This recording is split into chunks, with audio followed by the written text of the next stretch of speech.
Hello student, मैं करण वर्मा, आपका political science teacher, और आप सभी का स्वागत करता हूं अपने यूट्यूब चैनल पर। तो कैसे हैं आप लोग? कैसी चल रही है आपकी पढ़ाई? आई होप सभी अच्छे से पढ़ाई कर रहे होंगे और अपनी सेहत और फैमिली का ध्यान भी अच्छे से रख रहे होंगे। तो आज हम पढ़ने वाले हैं class 11th chapter 8 political science का, जिसका नाम है स्थानीय शासन। और इस चैप्टर के हम कुछ महत्वपूर्ण प्रश्न देखने वाले हैं और साथ ही साथ हम इस चैप्टर को भी समझेंगे। और इन जो प्रश्न उत्तर जो होने वाले हैं इस वीडियो में, वो आपके एग्ज़ाम के लिए काफ़ी ज़रूरी, या कह सकते हैं एग्ज़ाम में आने लायक क्वेश्चंस हैं, प्रश्न उत्तर हैं जो आपके एग्ज़ाम में आ सकते हैं। तो प्लीज़ वीडियो को पूरा देखिएगा। और एक बात और, जो मैंने प्रश्न उत्तर बना रखे हैं वो आपके बिल्कुल बुक के टॉपिक वाइज टॉपिक से उठाए गए हैं। जिस तरीके से बुक में टॉपिक दिए गए हैं उसी तरीके से, उसी टॉपिक से हमने क्या करा है, प्रश्न उत्तर बनाए। तो शुरू करते हैं बिना किसी देरी के। तो देखो, पहला क्या है हमारा, स्थानीय शासन किसे कहते हैं और इसके लाभ क्या है। तो पहले हमें पता होना चाहिए कि स्थानीय शासन क्या होता है। गांव और जिले स्तर के शासन को हम स्थानीय शासन कहते हैं। जो गांव पर जो प्रधान चुना जाता है, जो जिला स्तर का अध्यक्ष होता है, उसको हम स्थानीय शासन कहते हैं। और जब स्थानीय शासन समस्याओं का हल उस स्थान पर रहने वाले लोगों के द्वारा किया जाता है, तो भी वो क्या कहलाता है, स्थानीय शासन कहलाता है। क्योंकि स्थानीय शासन के माध्यम से जो प्रधान मुखिया चुना जाता है, लोग उससे मिलकर अपनी समस्याओं का, अपनी परेशानियों का हल ढूंढते हैं और उसका समाधान करते हैं। तो यही क्या होता है, स्थानीय शासन कहलाता है। अब इसके हम लाभ देखें तो यह लोगों के सबसे निकट होता है और इसलिए उनकी समस्याओं का समाधान शीघ्र हो जाता है। ये क्या होता है, लोगों के काफ़ी नज़दीक होता है, क्योंकि वो खुद ही अपने गांव के किसी एक व्यक्ति को, मुखिया को चुनते हैं और वही उनके लिए काम करता है।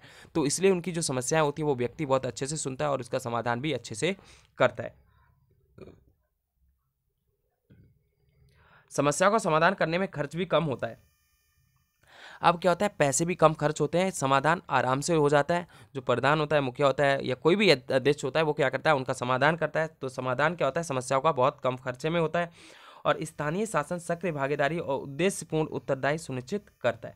अब स्थानीय शासन से क्या होता है, लोग सक्रिय तौर पर भागीदारी करते हैं, क्योंकि ग्राम पंचायत में सारे लोग, जो व्यक्ति खड़ा होता है उसको जानते हैं और वो उसको जिताने के लिए, है ना, मुखिया बनाने के लिए उसमें लोग बढ़ चढ़ के भागीदारी करते हैं। और जो मुखिया होता है फिर वो अपने उत्तरदायी को बहुत अच्छी तरीके से निभाता है, अपनी जिम्मेदारियों को उन लोगों के प्रति। ठीक है। तो इस तरीके से इससे क्या होता है, स्थानीय शासन से जो सक्रिय भागीदारी बढ़ती है शासन में, और उत्तरदायी जो होते हैं, उत्तरदायित्व होती है, जो जिम्मेदारियां होती हैं, वो बहुत अच्छे से निर्वाह किया जाता है। इससे लोकतांत्रिक प्रक्रिया मजबूत होती है। अब बिल्कुल स्थानीय शासन एक ऐसा शासन है जिससे लोकतंत्र को बहुत ज़्यादा मजबूती मिली है, क्योंकि इससे सत्ता में साझेदारी बढ़ी है। जो शासन में साझेदारी बढ़ी है, लोगों ने शासन में बढ़ चढ़ कर भाग लिया है। और आपको पता होगा, लोकतंत्र की आत्मा कहा जाता है सत्ता में भागीदारी करना, साझेदारी करना। ये लोकतंत्र की आत्मा होती है, लोकतंत्र के लिए बहुत अच्छा होता है। जितने लोग देश के, जितने लोग लोकतंत्र में या शासन में भाग लेंगे, उतना ही लोकतंत्र मजबूत होता है। तो ये था हमारा स्थानीय शासन और इसके लाभ। अब देखते हैं नेक्स्ट क्वेश्चन।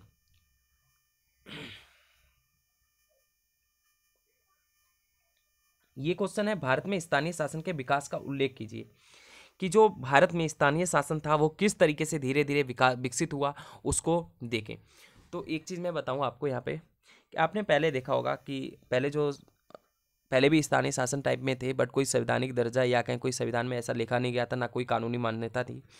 क्या होता था कि सभाएं बैठाई जाती थी, गांव का मुखिया जो सरपंच होता था वो समस्याओं का समाधान करता था। ये कोई व्यक्ति ऊंची जाति का हो सकता है, कोई भी हो सकता है, वो क्या करता था, सभा बैठाता था, सरपंच बनकर क्या करता था, लोगों की समस्याओं का समाधान करता था। तो इस प्रकार पहले क्या था, शासन व्यवस्था, स्थानीय शासन चलता था। धीरे धीरे क्या हुआ, इसमें बदलाव हुए। जैसे कि देखें तो ब्रिटिश के द्वारा हमारे यहाँ पर पहली बार जो यहाँ के जो वासराय थे, वासराय जो लॉर्ड रिपन थे, उन्होंने क्या करा था, उन्होंने शुरुआत की थी 1882 में, लॉर्ड रिपन ने के समय में हुई थी। और ये वासराय थे इंडिया के उस समय के। तो इन्होंने क्या करा था, मुकामी बोर्ड की स्थापना की थी, जो क्या था, स्थानीय शासन का एक अंग था। ठीक है, पहले इन्होंने किया। फिर 1919 में गवर्नमेंट ऑफ इंडिया एक्ट आता है। इसके अंतर्गत क्या होता है, अनेक प्रांतों में ग्राम पंचायत स्थापित की जाती है, हर एक राज्य में। उसमें 11 राज्य मेरे ख्याल से थे, 8 या 11, तो वहाँ पर क्या करा गया, ग्राम पंचायत का गठन किया गया ब्रिटिश के टाइम पे। और 1935 में फिर एक गवर्नमेंट ऑफ इंडिया एक्ट आया, जिसके तहत ग्राम पंचायत की और अधिक मजबूती से स्थापना की गई, नए तरीके से करा गया। और फिर भारत में के संविधान में स्थानीय शासन को विषय क्या करा, राज्य को सौंपा गया। अब जब भारत का संविधान बना तो उसमें क्या करा गया कि भाई जो स्थानीय शासन है, ग्राम स्तर पर या स्थानीय स्तर पर जो शासन व्यवस्था होगी वो राज्य के हाथ में होगी। राज्य किस प्रकार स्थापित करेगा ये राज्य को हम सौंपते हैं, ठीक है। और उसके बाद ये राज्य के नीति निर्देशक तत्व में इसको भी क्या करा गया, वर्णन किया गया, मतलब उल्लेख किया गया कि राज्य के नीति निर्देशक क्या होते हैं। ये राज्य के नीति निर्देशक सिद्धांत वो होते हैं जो राज्य को ऊपर कर्तव्य या कहें उसके नैतिक मूल्य होते हैं, जिसको वो लागू करता है समाज के विकास करने के लिए, समाज के हितों को पूरा करने के लिए।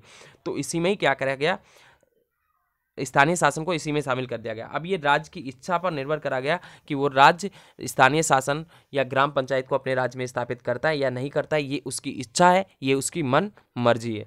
तो ये भी इस तरीके से हमारे यहाँ पर शामिल किया गया था। फिर 1952 में क्या था, एक सामुदायिक विकास कार्यक्रम शुरू किया गया, जिसमें क्या था कि लोगों को अधिक से अधिक भागीदारी बनाने के लिए शासन में विकास कार्यक्रम शुरू करे गए, भूमि सुधार, बहुत सारे तो ये शुरू करे गए। बट ये इतना सफल नहीं हुआ क्योंकि इसमें जो अधिकारी थे वो सारे करप्ट थे, भ्रष्टाचारी थे, तो इसलिए। बट यहाँ पर क्या था, एक त्रिस्तरीय पंचायती राज व्यवस्था की सिफारिश भी की गई थी इस सामुदायिक विकास कार्यक्रम के तहत। तो इसमें प्रावधान तो किए गए थे बट सही तरीके से लागू नहीं होता है, और ना ही इसको विकास के माध्यम से, ना ही इसमें शासन की जो भागीदारी वो सुनिश्चित हो पाती है स्थानीय लोगों की, इसलिए क्या होता है, ये असफल होता है।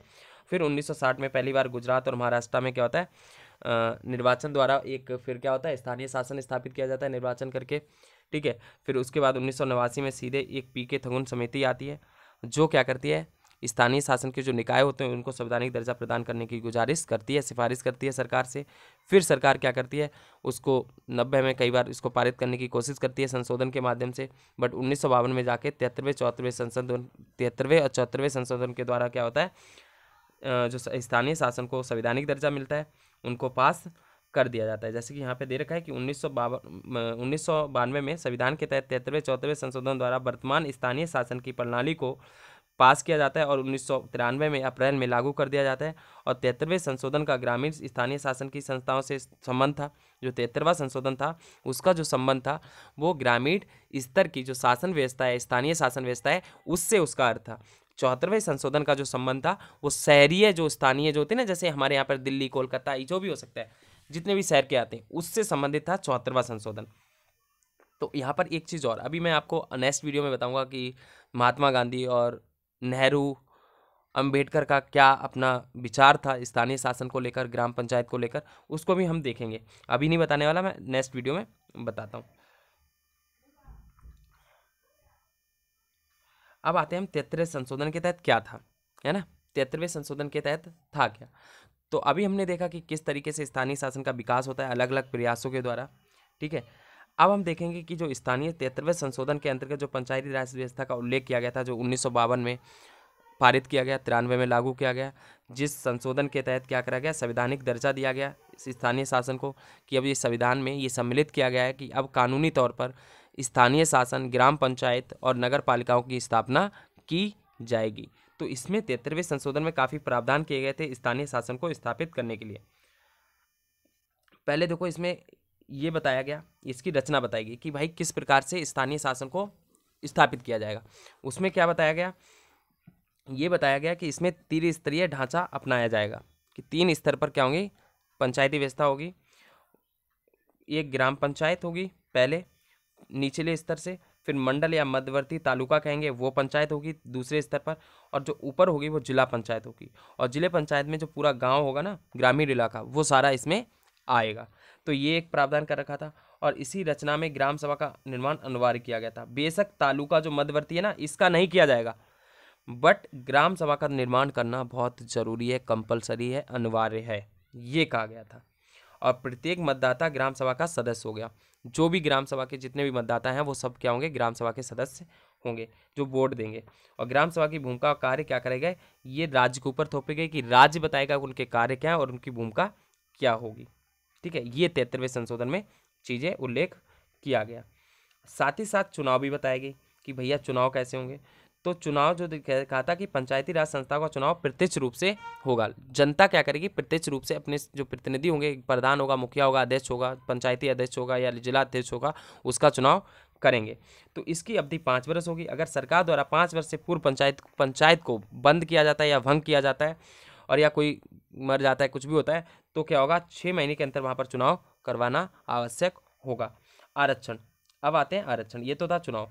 अब आरक्षण दिया गया था इसके तहत। अब इसमें ये प्रावधान किया गया 73वें संशोधन के तहत कि पंचायती राज व्यवस्था, स्थानीय शासन व्यवस्था जब स्थापित होगा तो उसमें जो चुनाव किए जाएंगे, उस चुनाव के लिए जो सीटें आवंटित की जाएंगी, जो सीटें आरक्षित मतलब सीटें जो दी जाएंगी चुनाव करवाने के लिए, उनमें से 1/3 सीटें क्या होगी, महिलाओं को दी जाएंगी। जैसे 100 सीटें हैं तो 100 में से 33 जो सीटें हैं वो क्या होंगी, महिलाओं के लिए आरक्षित की जाएंगी। सिर्फ महिलाएं इस पर खड़ी हो सकती हैं चुनाव के लिए या उम्मीदवार के तौर पर, ठीक है।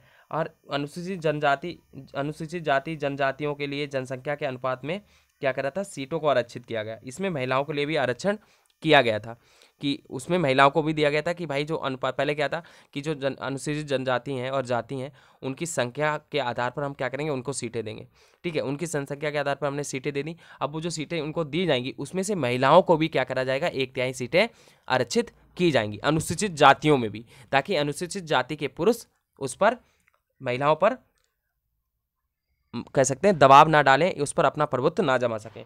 महिलाओं को ऊपर सशक्तिकरण किया जाए, महिलाओं को मजबूत किया जाए, इस मकसद से ये सारी चीज़ें 73वें संशोधन में पंचायती राज व्यवस्था में दी गई, ताकि महिलाओं की राजनीति में और ज़्यादा सक्रिय भूमिका हो सके। अब प्रदेश सरकार पिछड़े वर्गों के लिए भी क्या करेगी, आरक्षण कर सकती है।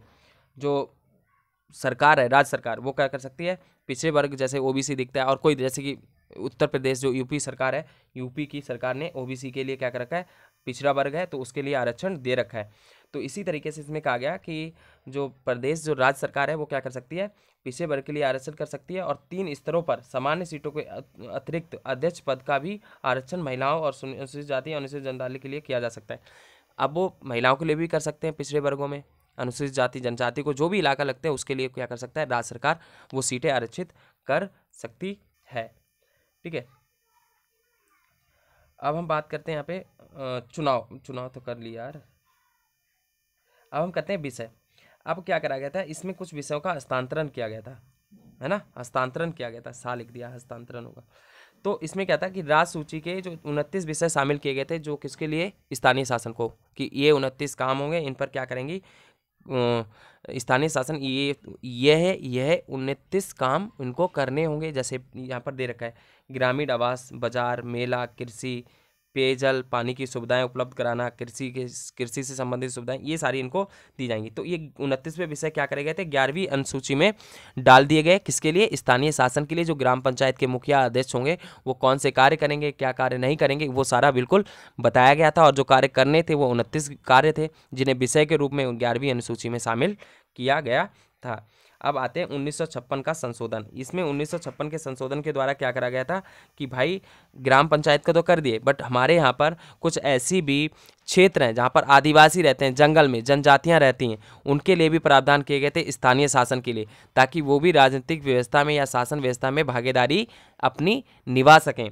तो इसके लिए उन्हें 1956 का अधिनियम बनाया गया बाद में, और जिसके तहत उन्हें अपने रीति रिवाज के अनुसार संसाधनों की देखभाल रखने का और अपने आप को विकसित करने का और ग्राम संस्थाओं को अधिक अधिकार दिए गए। इनके लिए इनको 1956 के प्रावधान के तहत, संशोधन के तहत इन्हें कुछ ऐसे प्रावधान दिए गए जिससे वो अपनी रीति रिवाज को बचा सकें, उनकी देखभाल कर सकें, अपना विकास कर सकें, संसाधन में और शासन में अपना दबदबा बना सकें, अपने लिए अपने हक की आवाज़ उठा सकें। तो इसके लिए उन्हें क्या करे गए, अधिकार दिए गए थे, विशेष अधिकार दिए गए थे।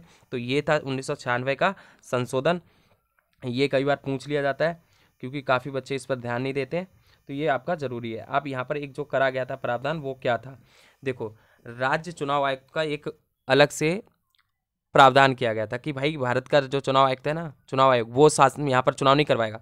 यहाँ एक अलग राज्य के द्वारा चुनाव आयुक्त नियुक्त किया जाएगा, एक अधिकारी होगा जो क्या करेगा, ग्राम पंचायत में चुनाव करवाएगा। तो इसका भी प्रावधान 73वें संशोधन में किया गया था।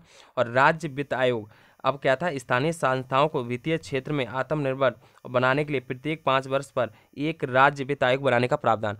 73वें संशोधन में ये कहा गया कि भाई जो ग्राम पंचायत हैं उनको आत्मनिर्भर मतलब इंडिपेंडेंट बनाने के लिए पैसे से संबंधित कोई भी उनको पैसे की ज़रूरत है, उसके लिए एक वित्त आयोग होगा और ये आयोग क्या करेगा, उनको पैसे आवंटित करेगा, देखभाल रखेगा, हर एक पैसे का जायका रखेगा कि कैसा चल रहा है, कितना पैसा खर्च हो रहा है, कितना करप्शन हो रहा है, ये सारी चीज़ें ध्यान में रखी जाएंगी। और जो प्रदेश स्थानीय संस्थाओं शहरी ग्रामीण के बीच राजस्व के बंटवारे का निर्माण करता है, ये शहर और ग्रामीण दोनों के बीच जो है ना, शहरी इलाके और ग्रामीण, इनके बीच में पैसों का बांटने का काम भी यही वित्त आयोग करता है। और धन का बंटवारा राजनीतिक प्रश्न, और ये इसलिए गठन किया गया ताकि राज्य केंद्र सरकार के बीच में कोई झगड़ा ना हो सके और ना ही कोई राज्य सरकार इनको पैसे देने से रोक सके, तो ये कोई राजनीतिक प्रश्न ना बन सके, इसलिए राज्य वित्त आयोग का गठन किया गया था। 73वें संशोधन के तहत ये प्रावधान रखा गया था। तो ये था हमारा पूरा 73वां संशोधन। नेक्स्ट वीडियो में हम देखेंगे कि भाई 74वां संशोधन क्या है, और साथ ही हम जानेंगे स्थानीय शासन की क्या ज़रूरत है, और नेहरू गांधी इन सब के व्यू भी देखने वाले हैं। तो नेक्स्ट वीडियो में मिलते हैं, तब तक के लिए धन्यवाद। और यार बहुत बहुत टाइम लगता है इसको बनाने में, तो प्लीज़ इसका फुल आप यूज़ उठाएं, फ़ायदा उठाएं, इसका पूरा प्रयोग करें, इसको नोट्स को भी लिखें, और समझ में ना आए तो दोबारा भी देख लें। और एक चीज़ और कि अगर आपको पसंद आया हो, हमारा वीडियो पसंद आया हो तो लाइक कर दें, कमेंट करके बताएं क्या अच्छा लगा, और दूसरी चीज़ ये कि चैनल को सब्सक्राइब करना ना भूलें। तो तब तक के लिए धन्यवाद, मिलते हैं नेक्स्ट वीडियो में।